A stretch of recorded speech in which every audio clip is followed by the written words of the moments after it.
नमस्कार, आप देख रहे हैं द किस्सा। मैं हूं आपके साथ नैना यादव। आज बात ओलंपिक की। ओलंपिक में विनेश फोगाट के साथ में जो हुआ उससे पूरा देश दुखी है। जी हां, हरियाणा के लोग ज्यादा दुखी हैं, हरियाणा के खिलाड़ी कुछ ज्यादा दुखी हैं, क्योंकि हरियाणा के कई गांवों में अब खेल सिर्फ खेल नहीं बल्कि जिंदगी है, जीवन है।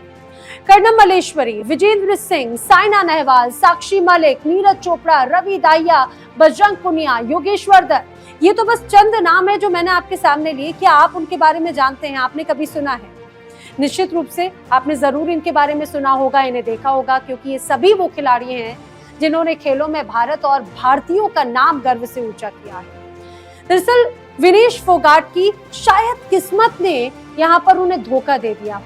अगर ये कहा जाए धोखा नहीं दिया होता तो सभी खिलाड़ी ओलंपिक मेडलिस्ट हैं और ये सभी खिलाड़ी हरियाणा के रहने वाले हैं। गौर कीजिए, ये कॉमन बात है।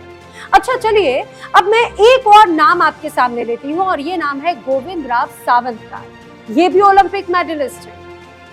सावंत ने दरअसल 1960 के रोम ओलंपिक में टीम गेम यानी कि हॉकी में सिल्वर मेडल जीता और गोविंदराव सावंत शानदार खिलाड़ी थे। लेकिन सबसे खास बात ये कि बीते 60 सालों में ये इकलौते ऐसे खिलाड़ी हैं जिनका संबंध गुजरात से है, जिन्होंने कोई ओलंपिक मेडल जीता हो, लेकिन ये मेडल उन्होंने व्यक्तिगत स्पर्धा में नहीं जीता था। वो हॉकी टीम के सदस्य थे और उन्होंने टीम हॉकी के सदस्य के रूप में सिल्वर मेडल जीता था। लेकिन दूसरी तरफ हरियाणा की बात की जाए तो हरियाणा के 11 से ज्यादा ऐसे खिलाड़ी हैं जिन्होंने ओलंपिक में मेडल जीता है और पिछले 4 ओलंपिक, एशियाई या फिर कॉमनवेल्थ को अगर देखा जाए तो देश के लिए 40% से लगभग 50% पदक देखे तो हरियाणा के खिलाड़ियों ने ही उन्हें जीता है। लेकिन हरियाणा के खिलाड़ियों को आखिर सरकार ने क्या दिया, ये बड़ा सवाल है।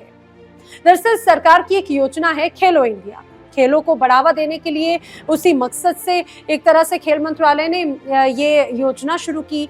जो आवंटित राशि है इसका एक बड़ा हिस्सा खेलो इंडिया के लिए दिया जाता है। अगर इस साल की बात करें, इस साल के बजट की मैं बात करूं तो वित्त मंत्री निर्मला सीतारमण ने केंद्रीय बजट में खेल मंत्रालय के लिए लगभग 3,500 करोड़ रुपए में से खेलो इंडिया के लिए 900 करोड़ रुपए आवंटित किए।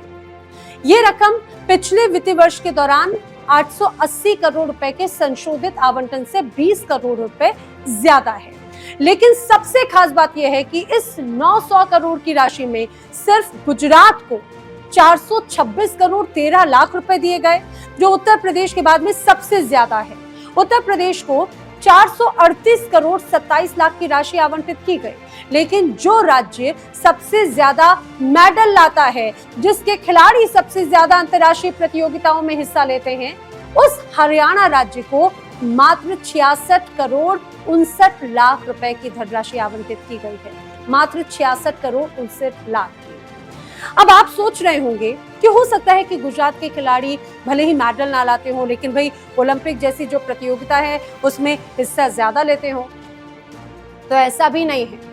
पेरिस ओलंपिक में 117 खिलाड़ियों का दल गया, जिसमें से 25 खिलाड़ी थे हरियाणा के, जबकि गुजरात के सिर्फ 3 खिलाड़ी थे। अब इस साल बजट में किस राज्य को खेलो इंडिया के तहत कितनी राशि आवंटित हुई है, इसकी लिस्ट भी मैं आपको बता देती हूँ। देखिए जरा, दरअसल इस लिस्ट में ये स्पष्ट हो जाता है कि महाराष्ट्र जैसे राज्य को सिर्फ 87 करोड़ रुपए मिलते हैं, पंजाब को सिर्फ 78 करोड़ रुपए दिए गए हैं। अब ऐसे में सवाल ये है कि क्या खेलो इंडिया के तहत कोई खेला हो रहा है? क्या खेलो इंडिया एक ऐसी स्कीम है जो खिलाड़ियों का भविष्य सुधारने की बजाय कुछ ठेकेदारों का भविष्य सुधार रही है? क्या खेलो इंडिया का पूरी तरह से राजनीतिकरण हो चुका है? ये सवाल मैं इसीलिए पूछ रही हूँ क्योंकि ये सिर्फ इस बार की बात नहीं है। खेलो इंडिया में गुजरात के साथ अलग तरह से खेल हो रहा है, ये लगातार नजर आता है। 2023-24 के बजट में गुजरात के सिर्फ 5 प्रोजेक्ट्स के लिए 608 करोड़ रुपए दिए गए, जबकि उत्तर प्रदेश के 32 प्रोजेक्ट्स को 503 करोड़ रुपए दिए गए। महाराष्ट्र के 13 प्रोजेक्ट्स को 110 करोड़ रुपए मिले और बाकी ये जो लिस्ट है वो तो आपके सामने है ही। लेकिन गुजरात पर कुछ अलग ही मेहरबानी चल रही है, ये तो स्पष्ट तौर से नजर आता है। लेकिन सवाल है ऐसा क्यों? क्या इसकी बड़ी वजह यह है कि देश के दो सबसे बड़े राजनेता यानी कि प्रधानमंत्री और गृह मंत्री, उनका संबंध गुजरात से है और इसीलिए सरकार गुजरात पर कुछ ज्यादा मेहरबान है। खेल बजट को भी अगर देखें तो उसका एक हिस्सा बड़ा जो है वो नजर आता है, क्योंकि ये तो सच है, ये सभी जानते हैं कि गुजरात की संस्कृति में खेल काफी पिछड़ा हुआ है। वहां के खेल संस्कृति नजर नहीं आती। गुजरात की आबादी भी अगर देखी जाए तो सिर्फ 7 करोड़ के आसपास है, जो हरियाणा से सिर्फ 2 गुनी है।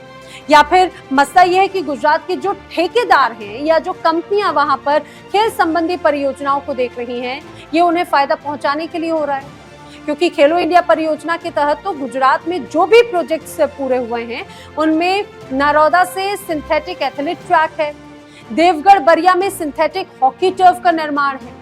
इसके अलावा स्वर्णिम गुजरात स्पोर्ट्स यूनिवर्सिटी में मल्टीपर्पज हॉल और स्विमिंग पूल का निर्माण वगैरह है। लेकिन ये बड़ा दिलचस्प है कि एशियन गेम्स और ओलंपिक, इनमें 60 सालों में कोई भी पदक गुजरात के खिलाड़ियों ने नहीं दिलाया। यानी एशियन और ओलंपिक खेलों में गुजरात से मेडल 0 बटे सन्नाटा ही रहा है। अब 2022 में चीन में जो एशियन गेम्स हुए हैं, अब उनमें जिन 3 राज्यों के खिलाड़ियों ने भारत को सबसे ज्यादा पदक दिलाए हैं, उनके भी नाम जान लीजिए। उन 3 राज्यों में हरियाणा, पंजाब और महाराष्ट्र शामिल है। गुजरात ने एक भी पदक नहीं दिलाया। यानी जिस राज्य में खेल संस्कृति अभी तक विकसित नहीं हुई, खेल संस्कृति अभी विकसित करनी है, जिस राज्य में पदक जीतने वाले खिलाड़ी अभी तक नहीं है, जिस राज्य की आबादी बहुत ज्यादा नहीं है, जिस राज्य में कारोबारी वर्ग पहले से ही प्रभुत्व रखता है और जो चाहे तो झटके में यूं ही इतने पैसे अपने CSR फंड से दे सकता है, वहां पर खेल सुविधाएं आराम से डेवलप हो सकती हैं। वहां पर सरकार खेलों के लिए इंफ्रास्ट्रक्चर खड़ा करने में जुटी है। लेकिन क्या ये बाकी के अन्य राज्यों के इंफ्रास्ट्रक्चर और बाकी राज्यों के खिलाड़ियों के हितों को ताक पर रखकर नहीं हो रहा? वरना खेलो इंडिया का एक उद्देश्य तो यही है कि इसके तहत हर साल पैन इंडिया स्पोर्ट्स स्कॉलरशिप मिलेगी, 1000 प्रतिभाशाली खिलाड़ियों को ये दी जाएगी और जो खिलाड़ी चुने गए हैं उनको 8 साल तक लगातार 5 लाख रुपए मिलेंगे, यानी कि 50 करोड़ रुपए हर साल सिर्फ स्कॉलरशिप के रूप में दिए जाने हैं। इंफ्रास्ट्रक्चर डेवलप होगा, लेकिन ये सब कहाँ होगा, इसकी कोई नीति नहीं है और यहीं से खेलो इंडिया में राजनीति की एंट्री हो जाती है। सरकार की जिम्मेदारी है कि वो हर राज्य में खेल को बढ़ावा दे और वहां पर इंफ्रास्ट्रक्चर डेवलप करे, लेकिन ये एक रणनीति के तहत होना चाहिए। यानी गुजरात में अगर कुछ खिलाड़ी तैराकी अच्छी करते हैं तो पहले वहां पर देखा जाए तो तैराकी से जुड़ा हुआ इंफ्रास्ट्रक्चर डेवलप हो, ताकि वहां पर जो खिलाड़ी हैं कम से कम तैराकी में पदक दिलाने की दौड़ में तो आए। लेकिन लग ऐसा रहा है कि गुजरात को 2-4 साल में ही सरकार ऐसी तमाम सुविधाएं दे देना चाहती है कि भले ही वहां का खिलाड़ी पदक ना दिलाए, लेकिन जब कभी भी एशियन गेम्स, कॉमनवेल्थ गेम्स या ओलंपिक गेम्स हो तो उसका दावा गुजरात के पास ही। जैसे कि आपको याद होगा 2022 का वर्ल्ड कप फाइनल, यहाँ पर जब फाइनल मुकाबला था तो नरेंद्र मोदी स्टेडियम में खेला गया। खैर वो किस्सा अलग है, लेकिन आज के राजनीतिक किस्से में हरियाणा के हाल की बात हो रही है।